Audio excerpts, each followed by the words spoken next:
Muito bem, bom dia para todos. Começando aqui então mais um trabalho nosso. Vamos então chegar no Livro dos Médiuns, parte primeira, noções preliminares, do capítulo 4, Sistemas, que nós estamos estudando, que é o item 46. No 44 nós estudamos um pouquinho sobre almas coletivas, o sistema das almas coletivas, né? Imaginando que é o pensamento dos presentes na reunião que se reflete na mente do médium, né? Através da sua psicografia ou psicofonia. O sistema sonambúlico, que alguém num estado de transe acaba depois captando, acaba transmitindo, né, um pensamento que fica ali armazenado no seu subconsciente, ou uma ideia, né, que muitas vezes não se encontra presente. E agora a gente vai entrar no item 46, no sistema pessimista, diabólico ou demoníaco, que, como nós vamos perceber, naquela época, embora esse rótulo fosse bastante frequente, nós vemos aqui na colocação de Kardec que isso não refletia tanto, não era tão levado a sério. E a gente vai ver que nos tempos atuais a coisa mudou um pouquinho. As pessoas costumam levar realmente muito a sério aquelas religiões que são contrárias à doutrina, acabam levando realmente muito a sério essas ideias. Então aqui no item 46 eu vou fazer a leitura do primeiro parágrafo, que vai trazer para nós essa introdução, e depois a gente faz aqui um reforço, um complemento de todas essas informações. Kardec começa a colocar assim, então: entramos aqui em outra ordem de ideias. Constatada a intervenção de uma inteligência estranha, tratava-se de saber de que natureza era essa inteligência. O meio mais fácil era, sem dúvida, lhe perguntar, mas algumas pessoas não viam uma garantia suficiente e só quiseram ver em todas as manifestações uma obra diabólica. Segundo elas, somente o diabo ou os demônios podem comunicar-se. Embora esse sistema tenha hoje pouca aceitação, gozou por certo tempo de algum crédito, em virtude da condição especial daqueles que procuravam fazê-lo prevalecer. Até aqui, Kardec coloca: embora esse sistema tenha hoje pouca aceitação, ele teve bastante crédito, né? Isso na época em que ele escreveu aqui o nosso Livro dos Médiuns, né? E quando ele fala de pessoas que ocupavam condição especial, eram exatamente aqueles que eram religiosos, né? Alguns... li o que você colocou, filhinha. Li o parágrafo seguinte. Eram pessoas que faziam parte da igreja, muitas vezes até do alto escalão da igreja naquela região. E aí então, uma opinião daqueles que falavam na igreja, aqueles que falavam no púlpito, levavam então essa ideia generalizada para a sociedade que participava ali dos seus cultos, das suas missas, de suas reuniões, e então as pessoas de modo geral acreditavam realmente que aquela novidade que surgia fazia parte então de um culto, né, um culto demoníaco, um culto satânico, seja lá como for. E ele coloca: assinalaremos, porém, que os partidários do sistema demoníaco não devem ser considerados entre os adversários do espiritismo, antes pelo contrário. Os seres que se comunicam, quer sejam anjo ou demônio, são seres incorpóreos. São sempre seres incorpóreos. Ora, admitir a manifestação dos demônios é sempre admitir a possibilidade de comunicação com o mundo invisível, ou pelo menos com uma parte desse mundo. Então, nesse primeiro parágrafo, eu separei aqui para nós, daqueles que são os opositores, de como eram as opiniões daqueles que eram esses opositores, e eu separei aqui então dois textos que vêm de grupos evangélicos e dois textos que vêm de grupos católicos, só para a gente poder entender de que modo que eles apresentam essa oposição à doutrina nos tempos atuais, né? Estamos aqui no século XXI e esses textos são escritos atualmente. Primeiro nós temos aqui o site chamado catolicismo.com.br, e aqui num texto chamado, numa seção chamada Palavra do Sacerdote, Cônego José Luiz Vilac, ele foi perguntado exatamente sobre as reuniões, né? Então uma pessoa perguntou assim: no artigo que o senhor escreveu para o Catolicismo, publicado na edição de dezembro do ano passado, o senhor coloca em pé de igualdade a macumba, que explicitamente recorre ao demônio, e o espiritismo. Afinal, fiquei em dúvida se o espiritismo tem parte com o demônio, pois em muitas sessões espíritas se reza o Pai Nosso e a Ave Maria antes de começar. O senhor pode dar uma explicação a respeito? E aí então, vou colocar aqui só um trechinho da colocação dele, né, porque é um artigo que tem ali as colocações pessoais. Num subtítulo, num subitem, ele coloca assim: é pecado querer chamar espíritos do além? E o texto ele diz o seguinte: conforme ensinam os moralistas, a única relação que deve haver entre as almas dos fiéis defuntos e nós é uma relação de ordem espiritual, baseada na recordação e na oração. Deus não pode consentir em atender nossos caprichos, curiosidades doentias e fantasias. Não pode, portanto, permitir que as almas que estão submetidas só a Ele se manifestem quando chamadas por nós, para satisfazer nossa presunção de penetrar nos mistérios do além. Seria contra a sabedoria, contra a misericórdia, contra a arquitetônica providência de Deus. Por isso dizem que os mesmos moralistas, se é verdade que às vezes, quando alguém interroga as almas do outro mundo recebe resposta, tais respostas não podem provir senão do maligno. Ou então, por vir de alguma fraude, porque muitas vezes nessas sessões espíritas se usa de trapaça para enganar a boa-fé alheia. Mas nós não devemos levar tudo em conta, de mero engano habilidoso ou trapaça, porque quando Deus permite, o demônio pode imitar a voz dos falecidos e até aparecer sob o aspecto da pessoa evocada, provocar ruídos, fazer surgir luzes, realizar cirurgias, curas e até falsos milagres. Mas quando tais coisas acontecem e Deus as permite, é para punir a ignorância culposa, a presunção ou a falta de seriedade de maus católicos. A Igreja sempre repetiu que é pecado de heresia, isto é, um pecado contra a fé, querer aplicar meios puramente naturais com o fim de obter efeitos que estão acima da natureza humana. Portanto, a pretensão dos espíritas de querer chamar ou evocar os espíritos do além não só é impossível, como também herética. Essa superstição é condenada não apenas como ilícita ou contrária à moral cristã, mas também como herética e contrária à fé. Espiritismo e catolicismo são palavras irreconciliáveis, porque não permite Deus que o demônio provoque assim essas manifestações. Por que então permite Deus que o demônio provoque assim essas manifestações que enganam as pessoas? Quem chama ao perigo, nele perecerá, dizem as Escrituras. Uma pessoa que vai a uma sessão espírita, salvo em casos muito raros de ignorância total, já está cometendo pecado, ao menos de imprudência, colocando-se assim sob a influência do demônio. Então, é ela mesma quem vai atrás da tentação. Esse aqui é um texto católico que fala exatamente sobre essas evocações e mostrando que as manifestações, que as entidades que ali se manifestam são demônios que se fazem presente. Um outro texto, bibliacatólica.com.br, um trecho que diz assim: o que é o Espiritismo? É o envolvimento com demônios por via direta ou intermédio de um médium. O Espiritismo faz para os demônios o que o chamariz faz para um caçador: atrai presas. É assim que, como o caçador usa de uma variedade de chamarizes para atrair os animais para uma armadilha, do mesmo modo os espíritos iníquos incentivam várias formas de espiritismo para evocar os seres humanos sob seu controle. E depois aqui embaixo, vou pegar aqui um trechinho.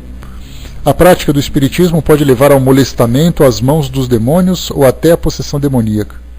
Portanto, Deus amorosamente nos adverte de que não devemos envolver em nenhuma prática espírita. Além disso, se continuarmos a praticar o espiritismo depois de sabermos qual é o conceito de Deus sobre isso, estaremos tomando ao lado dos espíritos imundos, rebeldes, e seremos inimigos de Deus. Aqui uma outra passagem, então, que trata desse assunto. Aqui agora um outro trecho, um site evangélico chamado advir.com.br, um texto escrito por Leandro Soares de Quadros, de Nova Friburgo, Rio de Janeiro, da Escola Bíblica, o nome do site. Aqui então ele coloca para nós o trechinho: quem são os espíritos do Espiritismo? Neste momento surge a pergunta: se os mortos estão inconscientes e não podem comunicar-se conosco, quem são os espíritos do Espiritismo? A resposta pode ser dura, mas como servo de Deus e alguém que se preocupa com seu bem-estar e felicidade eterna, tenho que lhe afirmar. De acordo com a Bíblia, os espíritos que se comunicam com pessoas nas sessões espíritas não são de pessoas mortas, mas sim de demônios. Esses são anjos caídos que se acompanham de Lúcifer, Satanás ou Diabo, na rebelião contra Deus. E ele coloca algumas citações bíblicas aqui, de Levítico, de Apocalipse e tudo mais. O objetivo de Satanás através do espiritismo é enganar as pessoas. Ele sabe que se conseguir fazer com que uma pessoa acredite que está conversando com um ente que faleceu, facilmente introduzirá na pessoa a falsa crença de que podemos consultar os mortos, fazendo assim com que o praticante aceite as falsas doutrinas por ele ensinadas e se afaste de Deus. A pessoa que consulta espíritos normalmente não tem tempo para Deus. E coloca aqui também outras colocações, né, que são aqui sustentadas por passagens bíblicas e tudo mais. Um outro trecho, finalmente, do site iepas.org.br, o artigo chamado Comunicação com os Mortos, autoria de Nathanael Rinaldi, e aqui ele coloca a invocação dos mortos. Uma prática muito difundida no Brasil é a mediunidade, ou seja, a suposta comunicação entre os mortos e vivos por meio de um médium. Essa doutrina é ensinada por Allan Kardec, conhecido como codificador do Espiritismo. Os que não admitem essa doutrina declaram que, na verdade, não se trata de espíritos de mortos que se comunicam com os médiuns, mas sim espíritos demoníacos que se manifestam nas sessões em que se evocam espíritos. E aí, traz para nós aqui outras colocações, inclusive utilizando palavras de Kardec contra ele mesmo. Por exemplo, um grande problema que aflige os espíritas: é possível identificar os espíritos que baixam nas sessões, evocados em nome de Deus? São eles realmente espíritos das pessoas evocadas? Allan Kardec reconhece esse problema de grande importância para a validade da evocação e declara: o ponto essencial, temos dito, saber a quem nos dirigimos. Esse ponto essencial é identificar o espírito que fala pelo médium. Diz mais Allan Kardec: a identidade constitui uma das grandes dificuldades do espiritismo prático. É impossível com frequência esclarecê-la, geralmente quando são espíritos superiores antigos em relação à nossa época. Entre aqueles que se manifestam, muitos não têm nome conhecidos para nós, e a fim de fixar nossa atenção, podem assumir o nome de um espírito conhecido que pertence à mesma categoria. Assim, se um espírito se comunica com o nome de São Pedro, por exemplo, não há mais nada que prove que seja exatamente o apóstolo desse nome. Pode ser um espírito do mesmo nível enviado por ele. Assim, claro, aqui já é a passagem do autor desse artigo, claro, não se pode identificar o espírito que se manifesta para dar notícias ou instruções. E aí então ele começa a trazer aqui várias outras passagens sobre confiança dos médiums, sobre espíritos levianos, né? Então ele pega trechinhos, né? Esse artigo é interessante que ele pega muitos trechos que foi escrito no próprio livro dos médiums, né? Só que esses trechos são colocados de acordo com a intenção do autor, né? Que são textos parciais, não dentro de um contexto, para poder jogar exatamente o conhecimento que Kardec adquiriu através das experiências nas reuniões mediúnicas contra ele mesmo. Né? Então ele pega só um trechinho, ele fala somente das dificuldades, mas não fala das garantias. Né? Então nós tivemos aqui 4 textos que falam sobre esse envolvimento. Bom dia, pessoal que chegou. Sobre esse envolvimento, né, das igrejas que são contra o espiritismo, no caso das igrejas evangélicas, das igrejas católicas, da católica apostólica romana em especial, sobre esse sistema, o sistema diabólico ou demoníaco, né? Porque se por um lado admite que essas manifestações vêm através de inteligências extracorpóreas, por outro lado admite que essas inteligências são seres demoníacos, né? Ou seres diabólicos. E Kardec colocou, como a gente viu aqui no trechinho, ele diz assim: embora esse sistema tenha hoje pouca aceitação, então na época dele pouca aceitação, hoje no presente é um sistema bastante difundido em todos os púlpitos e todos os templos, né, religiosos, todas as igrejas também. Né, porque você fala de espiritismo num culto, numa missa qualquer, você imediatamente já é colocado como aquele que segue uma doutrina diabólica demoníaca. E Kardec continua aqui então. Pode colar agora, filhinha, segundo parágrafo, por favor. A crença na comunicação exclusiva dos demônios, por mais irracional que seja, não parecia impossível quando se consideravam os espíritos como seres criados fora da humanidade. Mas desde que sabemos que os espíritos são apenas as almas dos que já viveram, ela perdeu todo o seu prestígio e podemos dizer toda a verossimilhança. Porque a consequência seria que todas essas almas eram demônios, fossem elas de um pai, de um filho ou de um amigo, e que nós mesmos, ao morrer, nos tornaríamos demônios. Doutrina pouco lisonjeira e pouco consoladora para muita gente. Será muito difícil convencer uma mãe que uma criança querida que ela perdeu e que após a morte lhe vem dar provas de sua afeição e de sua identidade, seja um suposto Satanás. É verdade que entre os espíritos existem os que são muito maus e que não valem mais do que os chamados demônios. E isso por uma razão bem simples. É que existem homens muito maus e que a morte não os melhora imediatamente. A questão é saber se só eles podem comunicar-se. Aos que pensam assim, propomos as seguintes questões. E Kardec coloca aqui 9 itens, 9 tópicos de raciocínio em torno desse sistema, de falar do sistema das comunicações demoníacas e tudo mais. Bom, de tudo aquilo que a gente viu até agora, de todos aqueles sistemas, de falar sobre truques, de falar sobre músculos estalantes, né? E lembrando também que, inclusive, depois eu vou postar para vocês aqui o escaneamento de um livro que eu ganhei da nossa amiga Beth, que trata das evocações dos espíritos, que faz parte de uma coleção, né, de situações sobrenaturais, místicas e tudo mais.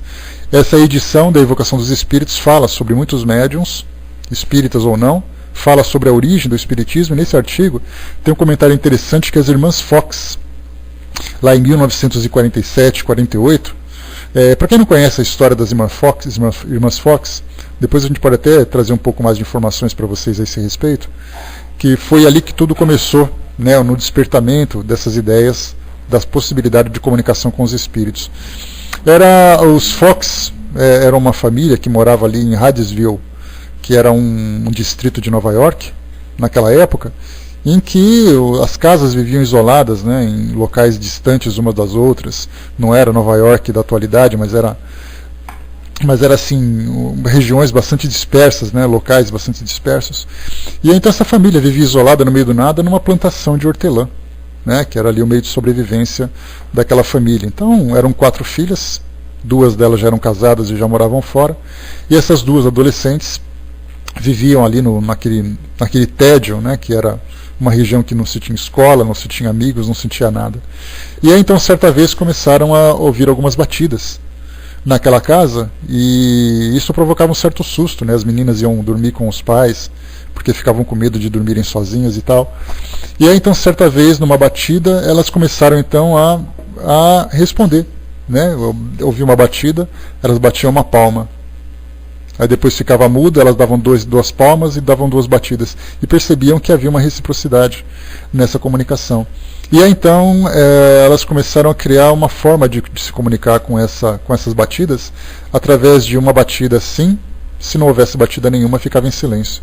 E aí faziam perguntas. E depois começaram a se tornar mais complexas, né, com a idade das filhas, né, os pais começaram também a questionar, a ficar preocupados, né, com isso e se envolver também nesses questionamentos. Qual a idade de cada filho? Então os estalos contavam ali o número de idade de cada uma e davam respostas e tal, e como estavam letras do alfabeto, elas iam dizendo, por exemplo, A, B, C, D. Quando dava na letra havia uma batida, então elas iam anotando. E aí então o espírito, né, que perceberam que era um espírito que estava se comunicando, e ele deu o nome dele, falou o que ele fazia, que ele tinha sido assassinado e teria sido sepultado naquela casa mesmo e tudo mais. Isso chamou a atenção da mídia, né? As pessoas, os vizinhos começaram a se aproximar, a mídia de um modo geral começou também a registrar esse evento.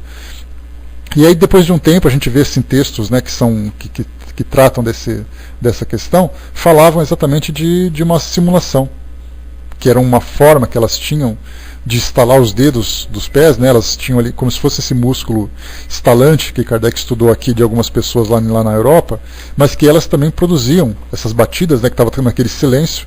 As casas tinham aquele assoalho de madeira, aquele silêncio e tudo mais. De repente elas estalavam um dedo do pé e aí fazia esse barulho, e elas tinham essa possibilidade. E aí algumas das irmãs começaram também a perceber uma oportunidade de ver que isso traria fama, traria algum recurso, coisa parecida.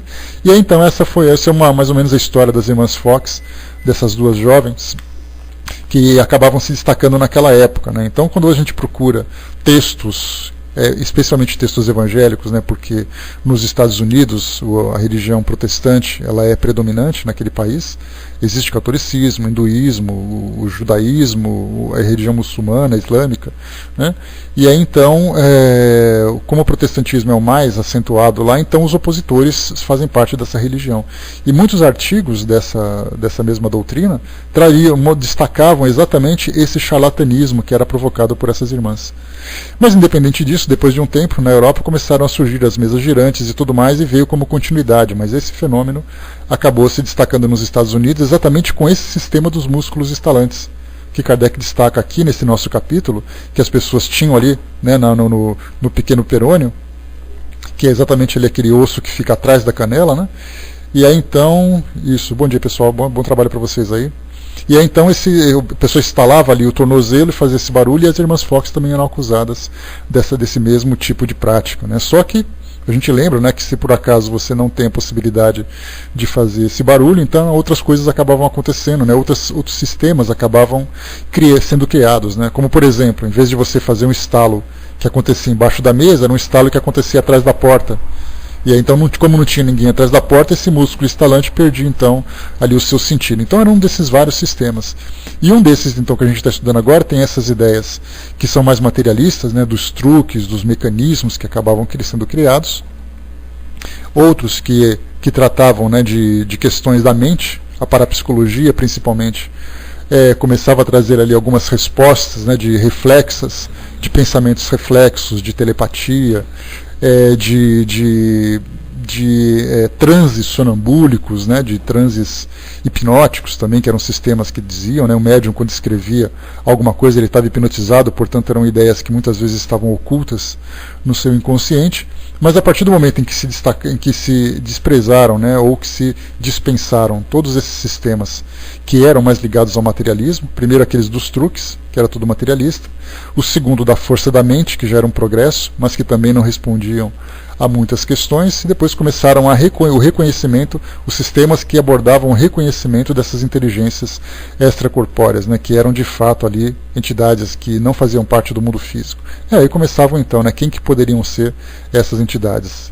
No caso aqui desse sistema que a gente viu, desses artigos que nós lemos, admitiam-se então a existência desses seres, mas classificando-os como espíritos demoníacos ou satânicos. Então são vários sistemas que vão surgindo no decorrer dos estudos e das análises desses fenômenos. O Armando colocou, infelizmente, a falta de aceitação da crença do outro prova ao aumento de incrédulos e ateus, né? Mas não só fora do espiritismo, né? Há isso também no movimento espírita, há pessoas que trabalham para contradizer a doutrina. E nesse caso, né, Armando, a gente vê que todas as doutrinas têm isso também, né? Há aqueles que pregam ideias equivocadas, que têm comportamentos que são contra a doutrina que transmitem e tudo mais, né? Então, na verdade, assim, essa falta de entendimento entre os próprios fiéis, entre os próprios crentes, os próprios seguidores, que provoca essa divergência, essa dissensão entre os seguidores, e aí a dúvida surge, né? E a dúvida, a gente sabe que ela é o pior inimigo do homem, né? Porque quando surge uma dúvida, em vez dele explorar essa dúvida, ele com facilidade deixa de acreditar. E esse é o pior problema que acaba sendo enfrentado, né? Bom dia, pessoal que chegou. Continuando aqui para nós, então, dessas questões que Kardec coloca.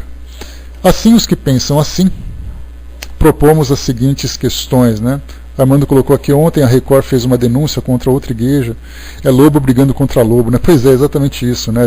Eu tenho acompanhado isso na mídia escrita, principalmente, alguns sites que colocam, né, uma igreja contra a outra, né, em especial duas daqui de São Paulo, que são bastante grandes, com seguidores numerosos, né, aqueles cultos com 500 pessoas, cultos com 1000 pessoas, aqueles salões enormes, com faturamento de 150, de 200 mil reais por mês, cada um dos templos, né? Então são coisas assim que tratam de muita gente, de muito dinheiro também. E essas igrejas estão se degladiando pelos fiéis que estão perdendo, né? Uma querendo tirar a fiel da outra.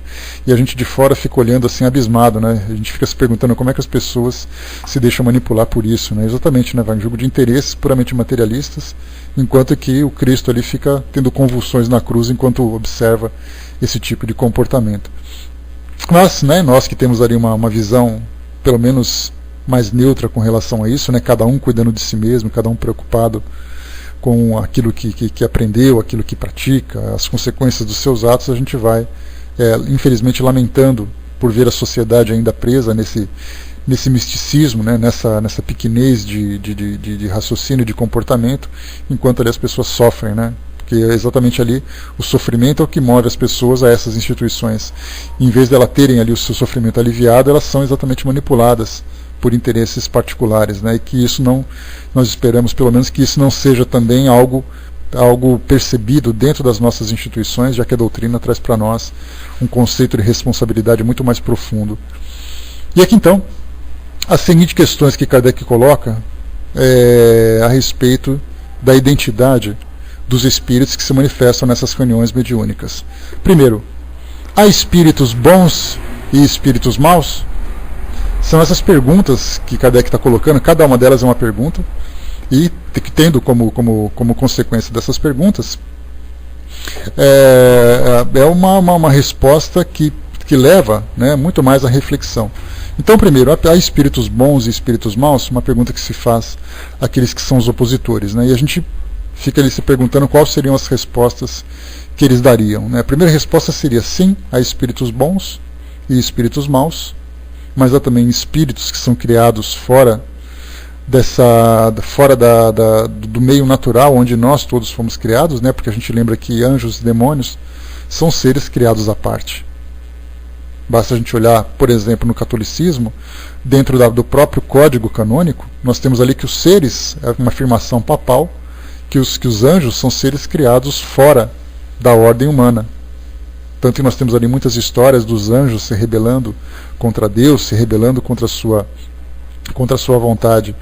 E aí então aqueles anjos que são os anjos caídos, como Lúcifer, por exemplo, acabou se tornando ali o grande agente do mal, com todos os outros anjos numa hierarquia inferior, sendo ali os seus seguidores, né? Então nós temos ali espíritos que são dessas duas formas, mas a resposta que vão dar também é que aqueles espíritos dos homens que desencarnam e são espíritos bons, ficam ali sob a guarda de Deus, até o juízo, né? Quando vai haver o julgamento e vai haver também a ressurreição. Para algumas escolas a ressurreição é uma ressurreição espiritual, para outros a ressurreição é realmente uma ressurreição física, onde você vai readquirir o corpo que você tinha antes, mesmo que esse corpo tenha sido destruído pelo tempo, seja destruído por qualquer tipo de decomposição e coisa e tal, né? Então, sim, há espíritos bons e espíritos maus, e os espíritos bons estão ali adormecidos aguardando o juízo final, enquanto os maus estão ali aguardando também o julgamento para poderem ser enviados para o inferno. Item 2. Deus é mais poderoso do que os maus espíritos ou do que os demônios, se o quiserdes? Então a questão é, né, se você tem os demônios, eles agem por conta própria, porque eles têm ali a sua independência, ou eles seguem realmente uma ordem superior e Deus tem esse poder soberano. Naturalmente vão dizer que Deus é o criador de tudo, mas ele tem ali as permissões, ele deixa que essas entidades vivam entre os homens para poder provar a sua fé, arrastar para o mal, arrastar para o sofrimento eterno aqueles que não são seguidores por toda a eternidade, e ali testar a vontade, né, testar a fé daqueles que são os reais seguidores. E aí acaba tendo ali uma visão bastante interessante, porque esse sofrimento eterno vai exatamente contra aquele princípio transmitido por Jesus nos seus evangelhos, dizendo que nenhuma ovelha seria perdida, né?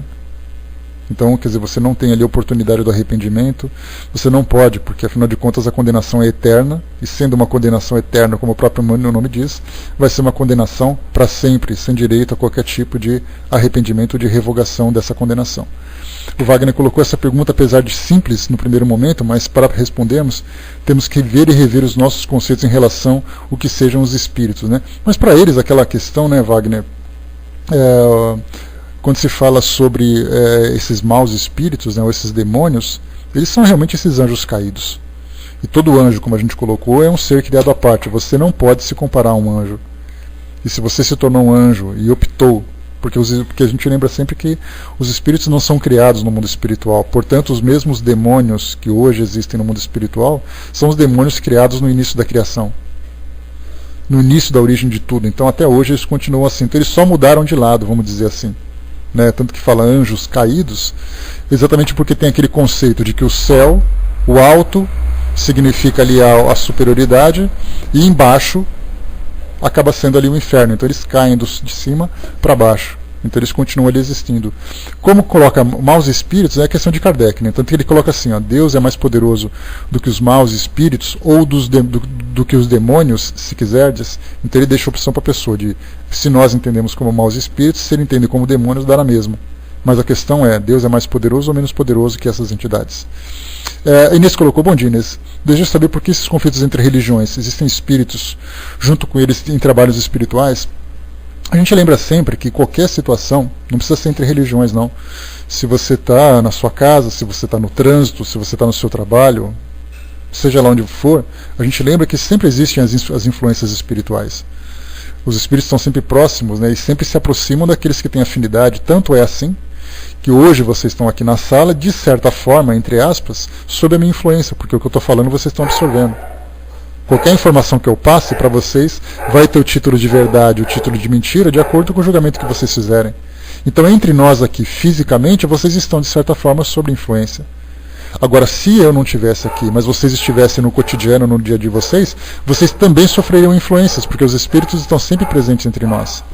Então, essa influência, dependendo do tipo de vínculo que nós estabelecemos com o mundo espiritual, você pode receber uma influência positiva ou negativa. Eu posso ser um professor, trabalhando numa sala de aula, sob a influência de um espírito também que tem um conhecimento de educação, porque a gente lembra que eu sou um espírito que tenho minha profissão, tenho os meus conhecimentos adquiridos, seja dentro da doutrina espírita, seja na ciência, seja na filosofia, seja lá o que for. Quando eu desencarno, eu vou levar comigo tudo isso que eu sou. E quando eu falo com vocês desencarnado, eu vou falar exatamente aquilo que eu sei, nem mais nem menos. Os conhecimentos que eu adquiri vão ser aqueles que vão sendo somados através do meu esforço, através das minhas pesquisas. Então, se eu sou um especialista na área de ciências, eu posso naturalmente influenciar aqueles cientistas também que querem se desenvolver. Nós temos aqueles espíritos que são legisladores, que conhecem leis, que influenciam o nosso Congresso a criar leis mais justas, os nossos juízes. A gente lembra de um caso interessante do Chico Xavier, que foi registrado na década de 80, naquele documentário As Cartas Psicografadas por Chico Xavier. Vocês se lembram? 3 cartas, 3 comunicações de espíritos que vieram justificar a forma como desencarnaram para absolver aqueles amigos que foram a causa desse desencarne, e essas cartas foram levadas em conta num julgamento num tribunal que absolveram esses réus. Mas um detalhe interessante é que um dos juízes que estava elaborando ali eu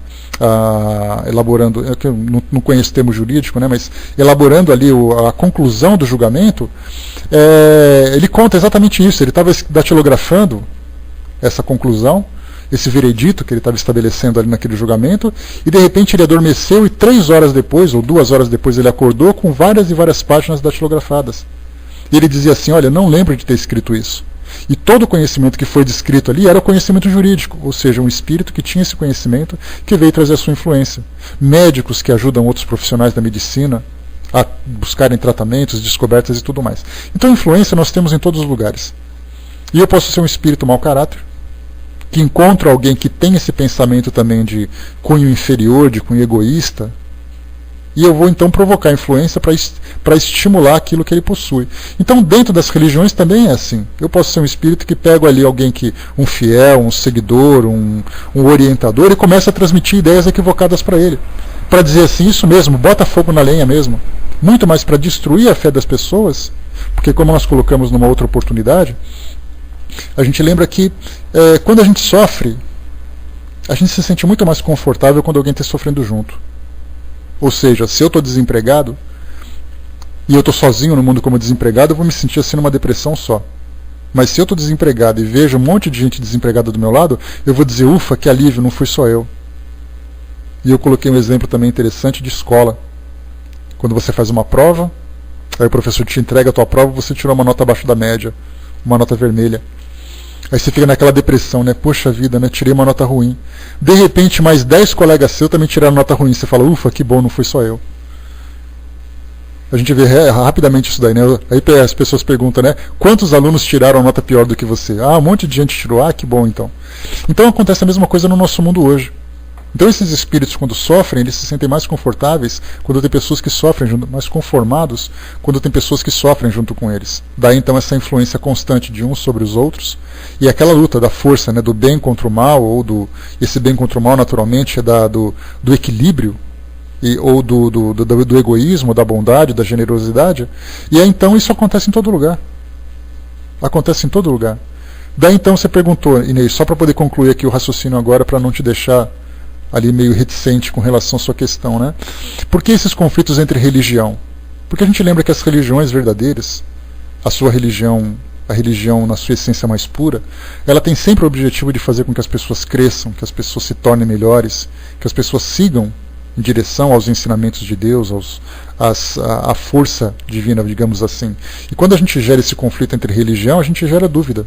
E gerando dúvida, as pessoas se afastam cada vez mais desses caminhos que podem levar as pessoas para esse crescimento espiritual. Então é aquela ideia de quanto pior, melhor. E não existe nada melhor, né? Não existe nada mais confortável para o nosso mundo hoje do que verem as pessoas degladiando-se entre si. Infelizmente é assim, nós vemos torcidas de futebol, nós vemos grupos políticos, nós vemos grupos religiosos degladiando-se entre si, quer dizer, enquanto que a verdade aguarda as pessoas alcançarem para poder se esclarecer, elas continuam presas ainda dentro do seu pequeno mundo. E daí então esses conflitos existem em todos os lugares. Não pensemos apenas que são as religiões que são assim, todos os grupos, em todas existem nações contra nações, né, a gente sabe disso. Então é exatamente assim que a gente observa. A Gudusha colocou, né, e muitas coisas que vão acontecendo devem ser essas influências, querem alunos, querem professores. A gente lembra sempre, Gudusha, que as pessoas são pessoas, independente de onde elas estejam. E que se você tem princípios fortes, se você tem uma boa educação, se você tem os seus valores, se você tem a sua crença ou não, porque a gente lembra que educação e princípios não dependem de religião. O fato de você ser ateu não significa que você tem pessoa que tem um caráter desvirtuado, um caráter distorcido. Então, na verdade, as religiões falam de moralismo com muito mais intensidade pelas pregações, pelos estudos que são feitos e tal. Então, independente da posição que você ocupe, é assim, tem crianças que são obsediadas. A gente lembra isso. Tem crianças que dentro de casa sofrem obsessões, crianças que são extremamente agressivas, agitadas. Quando estão em determinado meio, elas se tornam completamente diferentes do que elas são sob a influência dos pais, né? Então a gente lembra que em todos os lugares são assim. Né? Então nós temos ali relatos e mais relatos de pessoas que falam assim, olha, meu filho não estava bem. Ele agia de uma forma completamente estranha. E agem também dentro das escolas. E professores, por exemplo, são pessoas, são seres humanos. Antes de ser professor, ele tem aborrecimento em casa, ele tem conta para pagar, ele tem ali a sua personalidade, o seu temperamento, que pode ser um temperamento bom ou não. Então pessoas são pessoas. Dependendo do objetivo que esses espíritos têm, eles vão te atingir ou não. Muitas vezes você passa indiferente no mundo e ninguém te nota. Porque ninguém tem nada contra nem nada a favor de você. Você simplesmente vive. Agora existem algumas relações que são estabelecidas, seja por tendências semelhantes, seja por vínculos do passado, em que essas relações são mais intensas. E aí então as coisas acabam se tornando muito mais específicas nesse campo da doença, nesse campo da violência moral, porque é uma violência moral que as pessoas acabam sofrendo, né? O Armando colocou lá em cima do sofrimento, né? Basta ver a conversa de duas velhinhas, né? Uma diz, minhas costas dói, a outra responde, você não sabe quanto a minha perna dói, né? É aquele desafio que acontece nos consultórios, principalmente, a gente lembra. Você vai no consultório médico, aí você está na sala de espera, não tem conversa mais agradável do que falar de doença ali, né? E quando a gente percebe que a doença do outro é pior, então a gente chama assim, tudo bem que você está pior e eu estou assim, mas minha mãe está mais pior do que nós dois. A gente começa a puxar a sardinha para o nosso lado sempre para ver a coisa pegar fogo, né? Então, nesse caso que a gente vê, as companhias existem em todos os lugares, né? Então aqui nesse nosso trecho, só para a gente continuar, então a gente lembra assim, né, do poder, né? Quem tem mais poder? São essas entidades que fazem o que quer, ou é Deus que é o soberano, que é o criador de tudo e de todos? Né, ou essa inteligência suprema, a causa primária de todas as coisas. No item 3, afirmar que só, né, pois é, esse problema do ser humano, eu ia falar do brasileiro, mas é o ser humano que é assim, não tem jeito. Afirmar que só os maus se comunicam é dizer que os bons não podem fazê-lo. Se é assim, de duas uma, isso acontece pela vontade ou contra a vontade de Deus. Se é contra a sua vontade, os espíritos são mais poderosos que ele. Se é pela sua vontade, por que razão, na sua bondade, não permitiria a comunicação dos bons para contrabalancear a influência dos outros? Aqui é assim que a gente pensa o seguinte: quando a gente classifica os espíritos de bons ou de maus, ou seja, espíritos ainda ignorantes e espíritos já esclarecidos, espíritos já com sabedoria adquirida, esses espíritos se manifestam nessas reuniões. Se são espíritos bons, a gente pensa o seguinte: dentro desse campo dos opositores do espiritismo, os católicos e os evangélicos, nós temos ali um duelo entre eles. Então nesse campo a gente fica de fora, observando para ver o que acontece. Porque entre os católicos é possível que espíritos se comuniquem, tanto é assim que os santos se comunicam através dos seus milagres, através das suas aparições. Nós já vimos isso várias vezes. Eu me lembro quando eu estudava no Colégio Dom Bosco, fazendo ali o antigo ginásio, o ensino médio, nós lembramos que uma história que era muito contada de Dom Bosco, que era sobre São Domingos Sávio, que era um outro santo da Igreja Católica, que era muito amigo de Dom Bosco. E eles tinham combinado, Dom Bosco era mais velho que São Domingos Sávio, eles tinham combinado dizendo o seguinte: olha, quem morrer primeiro, volta para contar como é. E assim aconteceu. São Domingos Sávio desencarnou ainda jovem, e aí então, num sonho, ele voltou numa carruagem de fogo para contar como é o lugar onde ele se encontrava para Dom Bosco. Essa era a história que a gente ouvia naquela época da escola, né? Porque era uma escola salesiana, uma escola católica, e aí então a gente tinha ali um contato muito próximo com a doutrina, né? Com a doutrina do catolicismo. E aí então a gente via, como no caso, por exemplo, de Fátima, que teve a sua aparição em 1917 lá em Portugal, como nós tivemos tantas outras aparições de santos que se manifestavam, que se comunicavam. Hoje, na atualidade, nós temos ali em Roma o Museu das Almas do Purgatório. Vocês já devem ter ouvido falar sobre isso. Se não ouviram, procurem no YouTube que vocês vão encontrar uma reportagem da Rede Globo que fala sobre esse assunto. Então é uma igreja que tem ali alguns elementos, alguns registros físicos de manifestações de almas que se encontram no purgatório, que se manifestavam pedindo preces. Né? Então ali a gente tem, né, vários, são mãos que queimaduras, né, queimaduras, né, em tecidos, de mãos que ali se manifestavam, objetos que apareciam, rostos que eram desenhados com chamas num quadro, coisas do gênero, né? Então a gente vê que essas almas se manifestavam. Então dentro do catolicismo nós temos registros de várias manifestações de espíritos que não são demônios, mas que ou são almas sofredoras, ou são almas que foram canonizadas, né, de santos, que acabam, ou de santos, né, ou da própria mãe de Jesus, que se manifestou também. Já no meio evangélico já não se tem essa aceitação. A única manifestação que se aceita é exatamente a manifestação do Espírito Santo, que é exatamente ele que faz parte da Santíssima Trindade, dentro daquela doutrina. Então, enquanto eles discutem se podem ou se não podem os espíritos bons se manifestarem, eles são unânimes quando dizem que os demônios podem se manifestar. Mas então é exatamente o que Kardec coloca para nós. Afirmar que só os maus se comunicam é dizer que os bons não podem fazê-lo. Até aí tudo bem.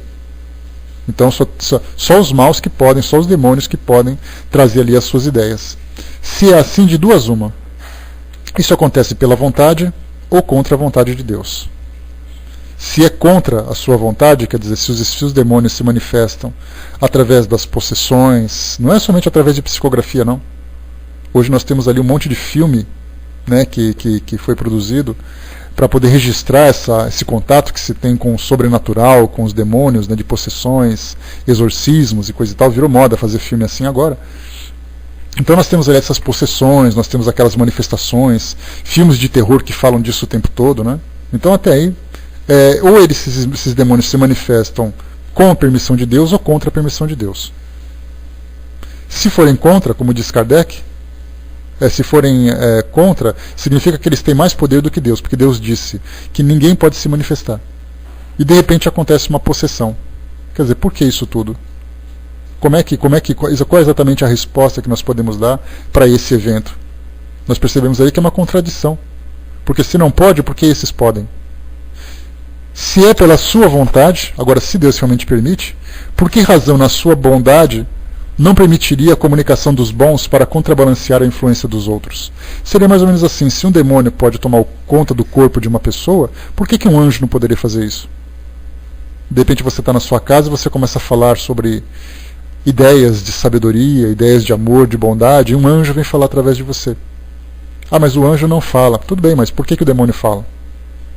Não se tem resposta para isso. São questionamentos, né, são divagações que Kardec coloca exatamente para nos levar a essa reflexão, para quebrar essa proibição simplesmente dogmática, de dizer que não pode porque não pode.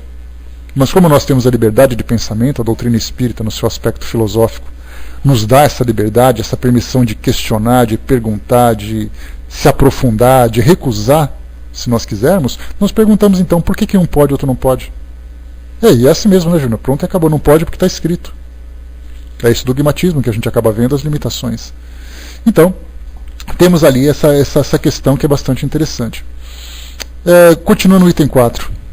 Que provas que podeis dar da impossibilidade de se comunicarem os bons espíritos? Aí então Kardec pergunta, bom, já que você disse que não pode, então me mostra por que não pode. Normalmente eles vão correndo, pega ali uma Bíblia, por exemplo, pega uma citação dizendo que eles não podem se manifestar e pronto.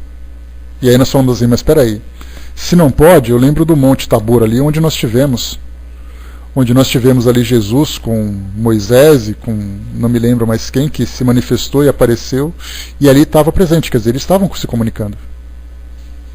Se pode, por que então que pode? Tem algumas condições especiais, Deus falou assim, esse pode porque eu quero, mas esse não pode porque eu não quero. Então a gente lembra que essa lei natural é condicional a uma vontade personificada, né? Uma vontade de um ser que muito mais se assemelha a um ser humano, que tem as suas vontades, os seus caprichos e tudo mais.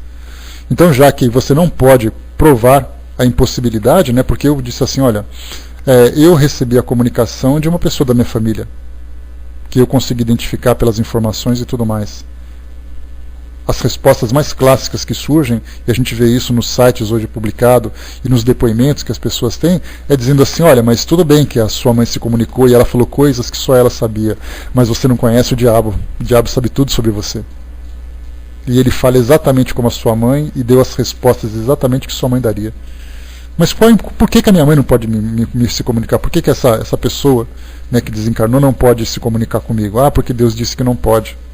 Tudo bem, então a gente volta para o item anterior, mas o diabo possui as pessoas, o demônio possui as pessoas, os espíritos, não sei o que, os Exus, como se chamam hoje, de uma forma equivocada, infelizmente, por algumas igrejas que fazem esses exorcismos públicos, né?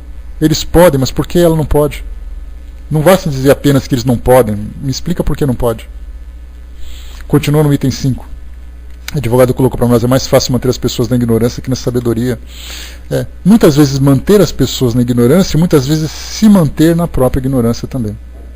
Porque muitos daqueles que pregam essa mesma doutrina acabarão aprendendo com outros, que aprenderam com outros e em virtude do medo, em virtude do misticismo que é criado em cima dessas ideias, você continua sustentando esse mesmo pensamento.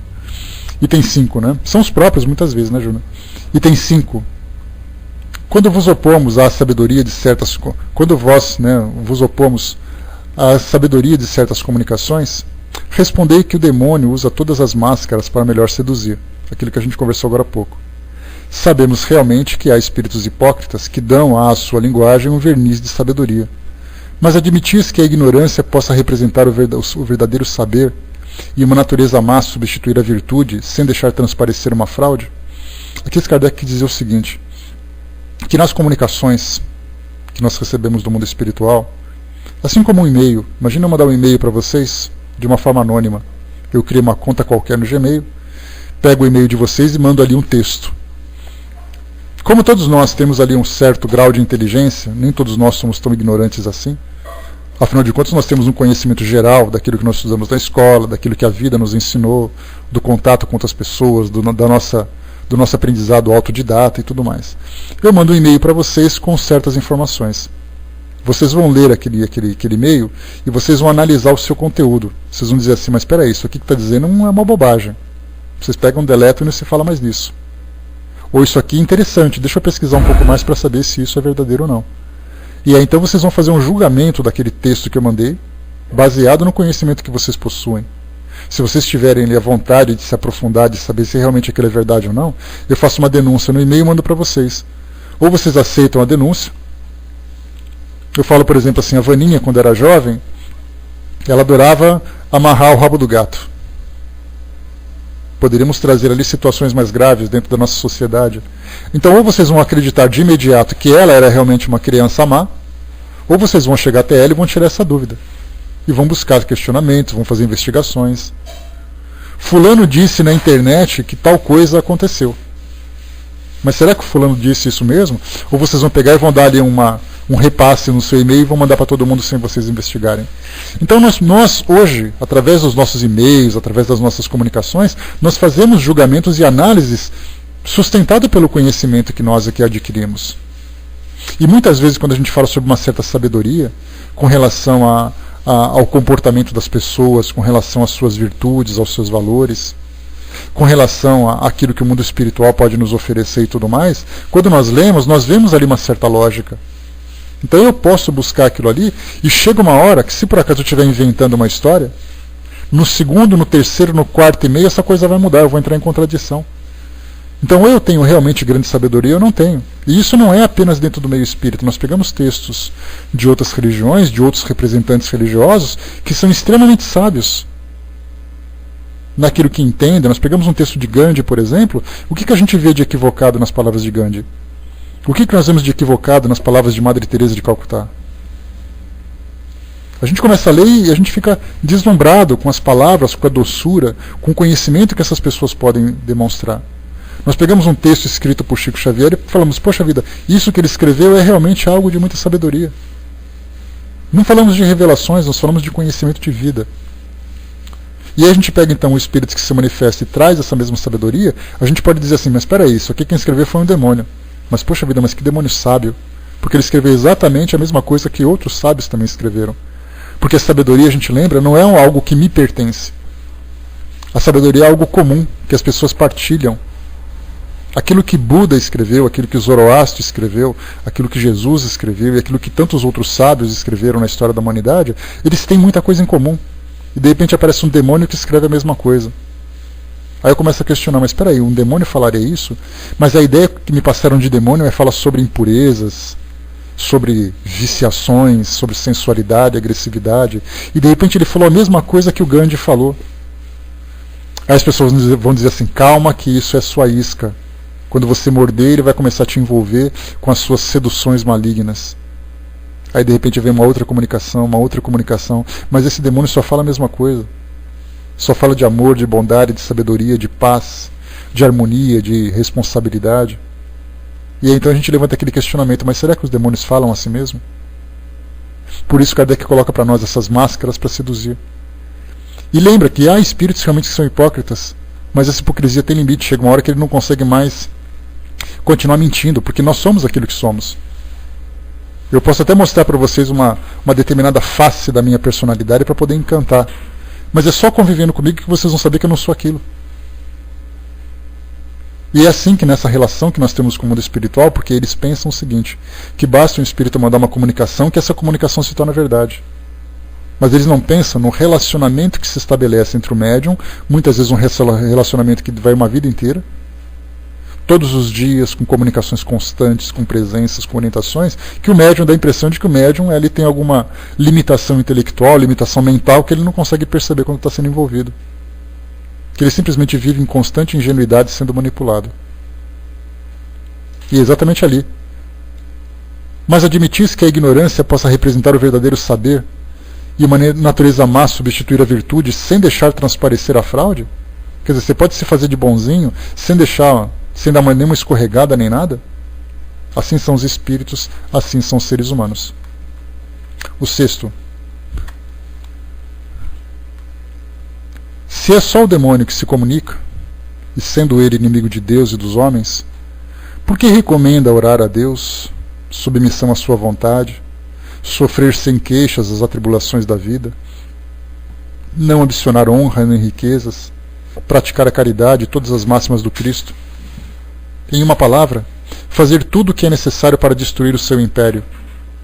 Se for o demônio quem dá esses conselhos, temos que convir que, por mais ardiloso que seja, se mostra bastante inábil ao fornecer armas contra ele mesmo.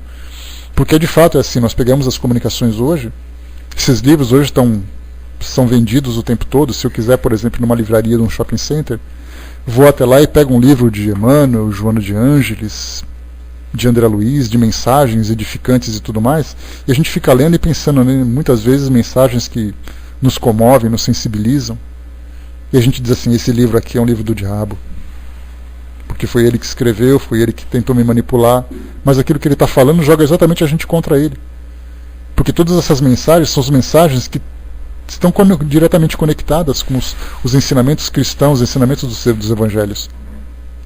Então, se no primeiro momento a gente pensa que aquilo é só uma manipulação inicial para poder te seduzir, porque a sedução é a arma que tem, né? O argumento que se tem realmente é assim. Todos nós nos aproximamos pela sedução. E não falamos de sedução de sensualidade, de sexualidade. Nós falamos de sedução de envolvimento, de encantamento. A gente encanta as pessoas. Chega numa festa, a gente diz assim, poxa, eu conheci uma pessoa tão legal. Muitas vezes as pessoas se seduziram umas às outras, cada uma colocando um ponto agradável, um comportamento agradável, e assim o relacionamento começa a se estreitar. Seja numa amizade, seja num relacionamento mais próximo, seja como for. Né? Sim, sem dúvida. Sedução pela amizade. E aí, então, nessa sedução, chega uma hora que, bom, já seduzimos, nos aproximamos, vamos para a convivência agora. Acabou aquele primeiro momento. O encantamento vai se dissipando e aí os pés no chão vão tomando conta das nossas decisões. E é exatamente nesse momento em que nós percebemos quem é quem. E aí então nesses espíritos que se comunicam, nesses livros que são publicados, nós encontramos exatamente isso. Você faz a leitura de um livro, um espírito que trouxe ali 40 livros falando a mesma coisa, como é que ele pode ser identificado como um demônio? Sendo exatamente que se eu seguir aquelas orientações eu vou me aproximar cada vez mais de Deus, de Jesus, do mundo espiritual. Essa é a questão problemática. Armando colocou, devemos tomar cuidado também com os espíritos revestidos de uma moral impecável. Por trás dessa moral, eles querem por opinião ou até mesmo a sua doutrina. É a mesma coisa que acontece com essas ideias demoníacas, né, Armando? Porque essa moral impecável, essa sedução inicial, que depois começa exatamente a convivência, a análise, a reflexão, que faz com que a gente seja seletivo nas nossas amizades, nas nossas relações. Porque dá a impressão, nesse sentido, se você fala, por exemplo, que dentro da doutrina nós temos ali as pessoas que seguem essas orientações dos espíritos que chegam. E de repente nós encontramos ali milhares de pessoas que seguem essa mesma doutrina. A gente vai imaginar que essas milhares de pessoas são ingênuas, são ignorantes, não são capazes de fazer um julgamento sábio com relação a esse comportamento? Porque vai chegar uma hora em que você vai me dar um conselho que não é bem aquilo que foi trazido, não. Como, por exemplo, né, ame a Deus, ame a seu próximo, siga sempre os ensinamentos de Jesus, mas não esquece que você é mais importante que todo mundo. Aí dá aquele riscado do disco de vinil, né? Peraí, tem alguma coisa errada, porque não é assim que a coisa funciona. Não são esses ensinamentos que foram transmitidos. Então são detalhes que a gente vai pesquisando, pescando, exatamente pelo estudo, pela profundidade, porque já que você... É mais ou menos assim, se você se envolve numa área comercial, como profissional de vendas, você tem que conhecer tudo aquilo que diz respeito à venda. Aquilo que um vendedor pode fazer, aquilo que um comprador pode pedir, de que forma que aquela venda pode ser bem feita.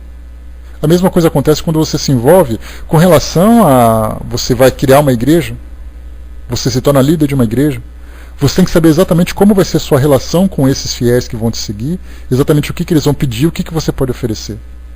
Quando você se envolve com os trabalhos mediúnicos, você tem que exatamente estudar e se preparar para isso em qualquer área de conhecimento.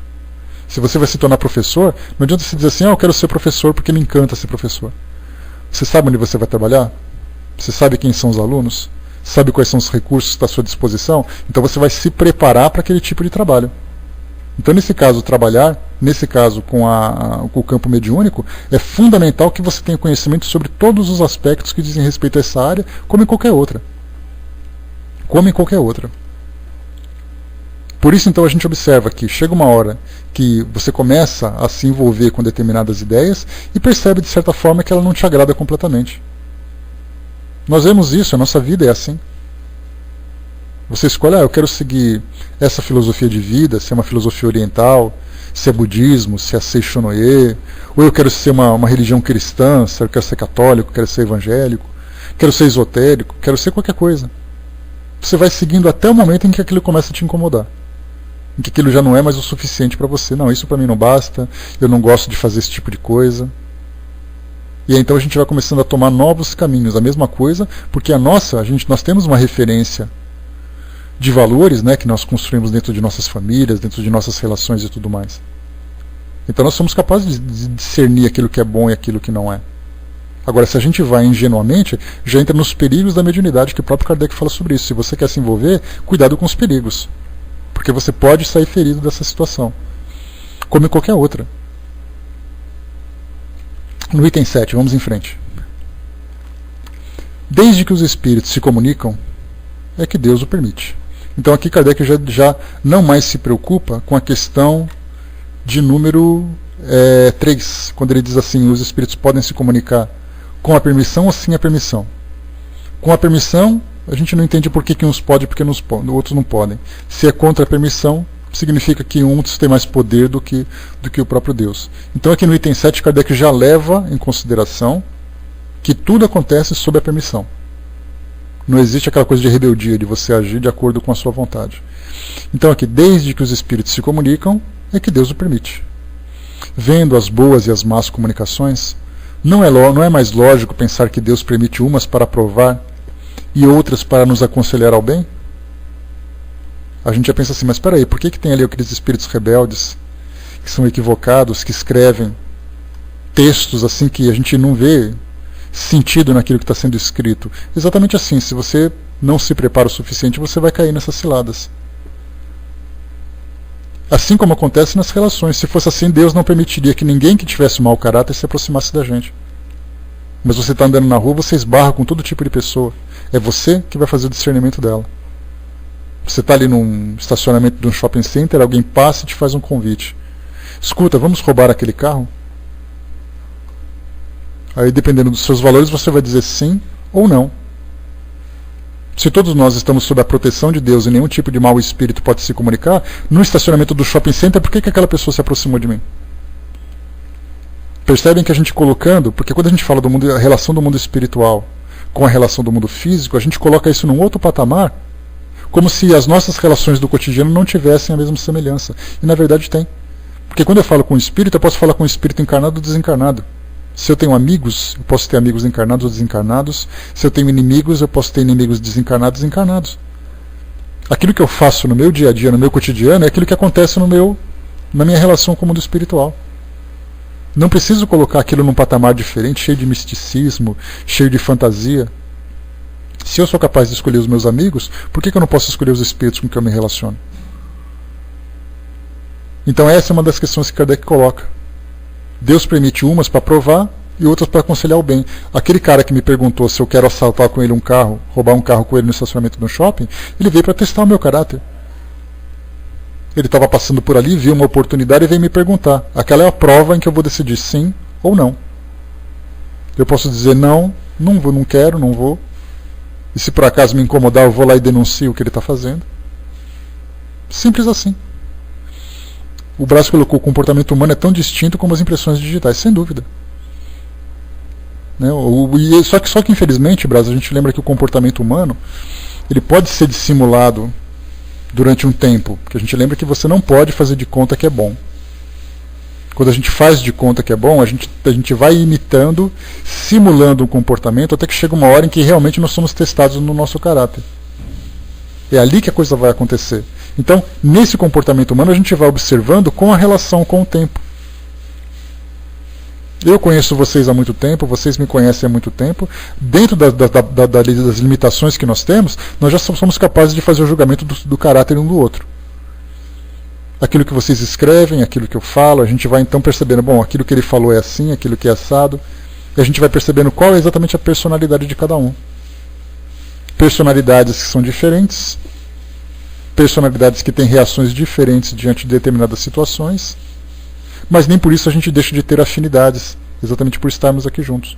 Agora, se nós tivermos comportamentos que contrariem esses princípios que todos nós abraçamos, certamente a gente vai perceber uma incompatibilidade.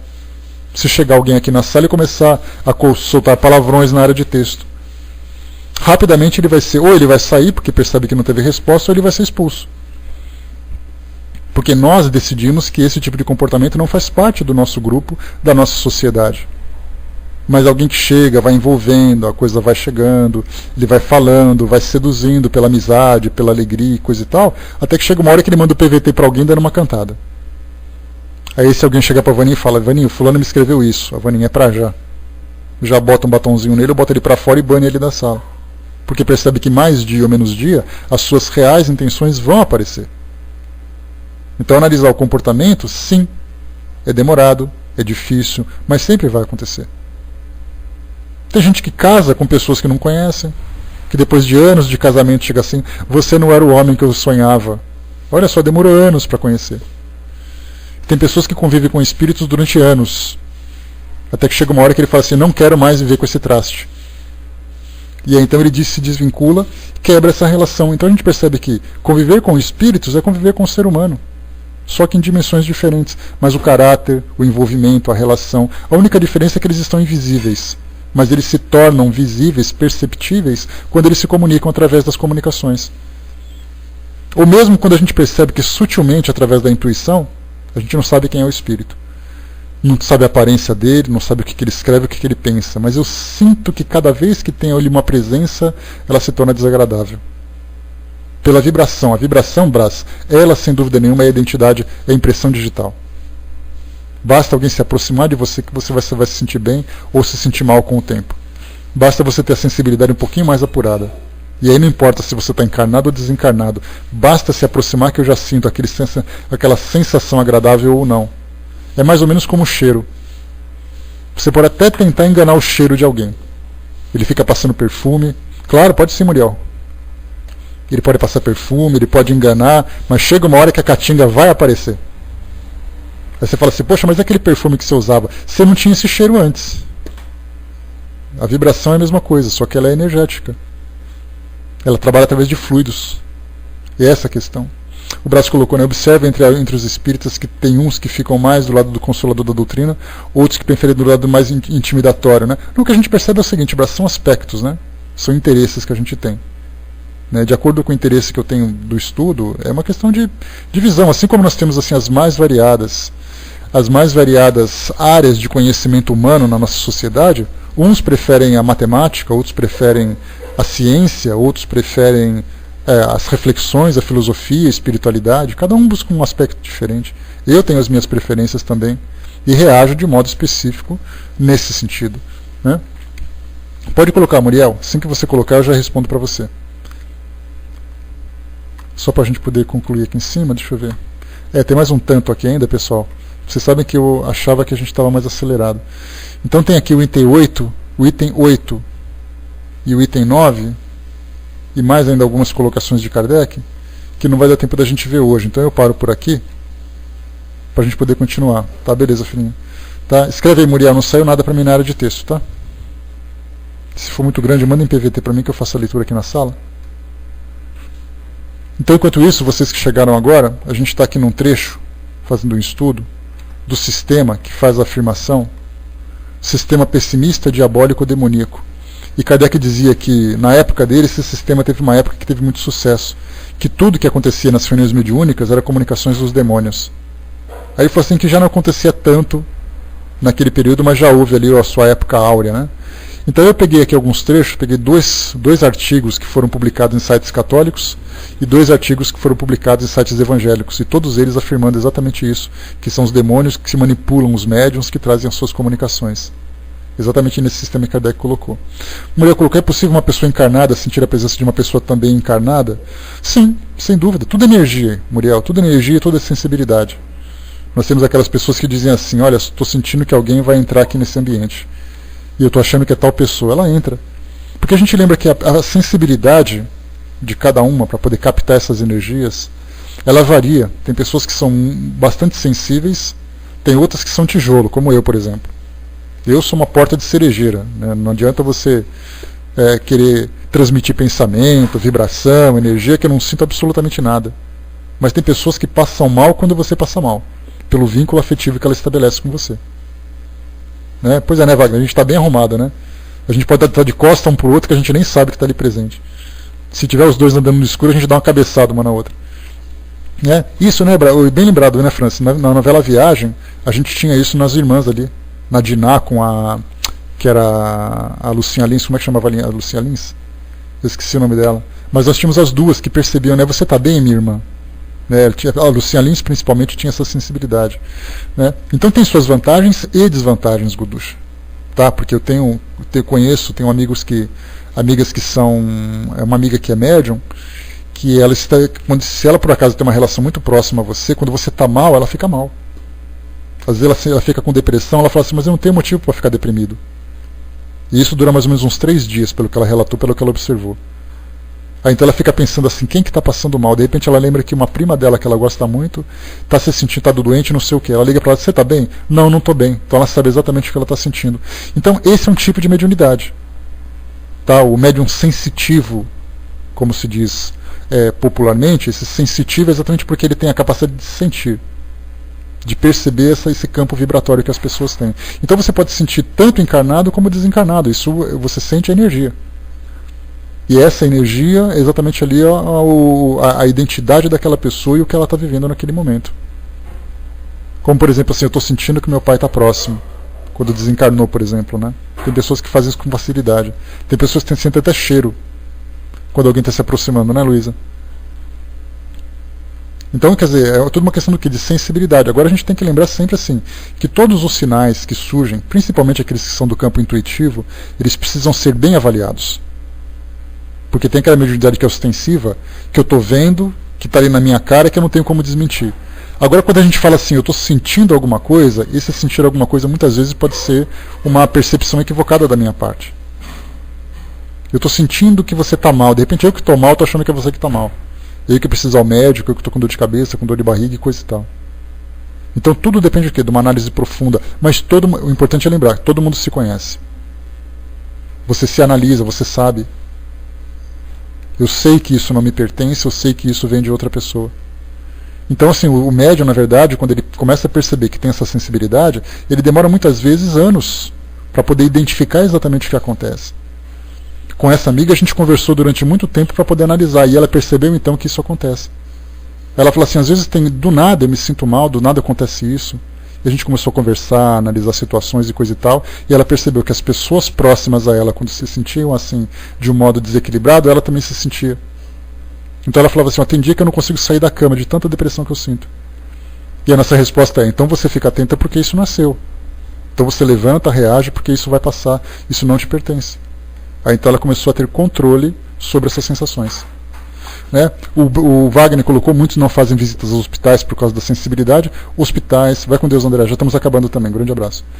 Hospitais, cemitérios, tem pessoas que não conseguem nem passar na porta de um cemitério, que ela sente até náusea, pessoa que chega em casa vomitando porque passou na frente de um ambiente como esse. Houve uma época em que eu ia em hospitais para fazer tratamentos, eu saí de lá deprimido. Eu falei, mas eu fui tão alegre, no meio do caminho eu estava me sentindo tão bem, no meio do caminho eu senti ânsia de vômito, dor de cabeça, demorava ali 2 dias para me recuperar. Hoje já não é mais assim. Então depende do quê? Do tipo de ambiente, do tipo de sensibilidade que você tem, do grau de sensibilidade que você apresenta. E o médium vai se conhecendo com o tempo. Não é algo que você abre o manual e fala assim, capítulo 1, você é médium, você vai sentir isso. É uma autodescoberta, né? Uma autodescoberta que exige muita perseverança e muito estudo também por parte dos médiuns. Tá legal? Então, gente, nós paramos aqui no nosso item número 7, a gente continua no nosso próximo encontro na quarta-feira. Tá legal? Pessoal, alguma dúvida? Alguma coisa que vocês queiram colocar? Podemos encerrar? Tranquilo? Então vai colocando uma por uma aí, Wagner, enquanto isso a gente vai fazendo pressa, tá? Mas vai escrevendo. Vou passar para o nosso amigo Braz então, e depois a gente volta para dar os recadinhos da semana para vocês aqui. Pode subir, Braz?